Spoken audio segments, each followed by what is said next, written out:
ဒီနေ့ကအဖြစ်ပြက်လေးတစ်ခုပြောပြချင်တော့ပါခဏနေတော့ဆိုလို့ရှိရင်တင်းစီကိုတင်းရဲ့ဦးလေးဖုန်းဆက်လာရေပေါ့နော်။ဘာပြောချင်တာလဲဆိုလို့ရှိရင်အခုစနေတင်းကတွေတော့တင်းရွာပြန်တဲ့အချိန်မှာဦးလေးကကျတော့ပုံမှန်ဆိုလို့ရှိရင်ဆေးလက်အရန်ကိုမှတောက်တဲ့ထဲမှာပါတယ်။အဲ့မှာဦးလေးကဆေးလက်အရန်တောက်တဲ့ခါကျတော့သူချွေးတွေထွက်တယ်ပေါ့နော်။ချွေးထွက်တဲ့အချိန်မှာသူ့ရဲ့ချွေးနှံကပုံမှန်လူတွေထက်ကိုအရန်ကိုမှဆိုးတယ်။အဲ့အတွက်ကြောင့်မလို့တင်းကိုမေးတယ်။သမီးရေ online shop ရောင်းနေတာဖြစ်တဲ့ကြောင့်မလို့ roll on နေမရောင်းဘူးလားချွေးနှံနေတအားနှံနေလို့ပေါ့နော်။ roll မရောင်းဘူးလားလို့မေးတဲ့အချိန်မှာတင်းကကျတော့ roll မရှိတဲ့အတွက်ကြောင့်မလို့ဒီအန်တူးဆော့လေးကိုသုံးကြည့်ဖို့အတွက်သူ့ကိုလမ်းညွှန်ပေးခဲ့တယ်ပေါ့နော်အဲ့အချိန်မှာသူကတော့ပြန်ပြောပါတယ်အမျိုးသမီးသုံးဆက်ပြမလားတဲ့နင်တို့ဟာကားတဲ့ဘလူးလို့သုံးလို့ရမှာလဲတဲ့အဲ့လိုပြောတဲ့အချိန်မှာတင်းကကျတော့ဒီဟာကကျတော့တင်းတို့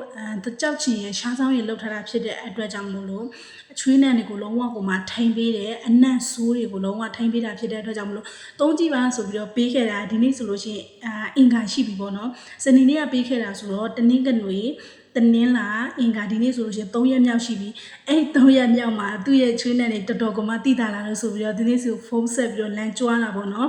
အဲ့ဒီတော့ကြောင့်မို့လို့ဒီဗီဒီယိုကြည့်နေတဲ့သူတွေထက်မှာဆေးလိုက်တဲ့အရန်တောက်ပြီးတော့ချွေးနဲ့အရန်ဆိုးနေတဲ့သူတွေဆိုလို့ရှိရင်ဒါလေးကိုသုံးကြည့်ပါလုံးဝကိုမှ2ရက်3ရက်အတွင်းကိုမှလုံးဝတိတာစေရမယ်တင်းတင်းတို့ကဒီလိုမျိုးလက်တွေ့ကြုံနေပြီးသားဖြစ်တဲ့အတွက်ကြောင့်မလို့လုံးဝကိုမှ100%တော့အာမခံပါတယ်ရှင်လုံးသုံးကြည့်ချင်တယ်ဆိုလို့ရှိရင်တင်းရဲ့ hashtag ခဏတဲ့ Viber ဖုန်းနံပါတ်လေးကိုတိုက်ရိုက်ဆက်သွယ်ပြီးတော့မိုင်းနိုင်ပါတယ်မြို့ပေါင်း300ကျော်ကိုငွေတစ်ပြားတစ်ချက်မှကြိုလဲစရာမလိုပဲနဲ့အိမ်ရောက်ငွေချေနဲ့ပို့ဆောင်ပေးနေပါတယ်ရှင်